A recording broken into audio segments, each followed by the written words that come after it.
ଯଶୋଦାଙ୍କ ପ୍ରଶ୍ନ କବିତାର ଦ୍ୱିତୀୟ ଭାଗ। ଏମିତି ନୁହେଁ ଯେ ଖୁସି ହେଇନି, ଏମିତି ନୁହେଁ ଯେ ଖୁସି ହେଇନି, ହେଇଛି। କେମିତି ହେଇନଥାନ୍ତି ଯେ? ବାଞ୍ଝ ଦୋଷରୁ ମୁକ୍ତି ମିଳିଥିଲା ପରା। ହେଲେ କହ ତ, ଆଣ୍ଠୁ ମୋର ଦରଜ କରୁଥିଲା, କ୍ଷଣେ ଗୋଡ଼େଇ ଦେଲି।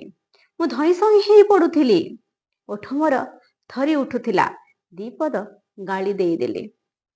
ଲୋକେ କହନ୍ତି ଯଶୋଦା ତା ପୁଅକୁ ବେତରେ ପିଟେ। ଲୋକେ କୁହନ୍ତି ଯଶୋଦା ତା ପୁଅକୁ ବେତରେ ପିଟେ। ହାତରେ ପିଟିବାକୁ କ'ଣ ବଳ ଥିଲା କି? ତିଆରି କରି ଜଳଖିଆ ଟିକକ ଦେଇ ପାରୁନଥିଲି ବୋଲି ତ ତିଆରି କରି ଜଳଖିଆ ଟିକକ ଦେଇ ପାରୁନଥିଲି ବୋଲି ତ ଘର ଘର ପଶି ଲବଣୀ ଚୋରି କରୁଥିଲା। ମାଆର ବୟସ କଳି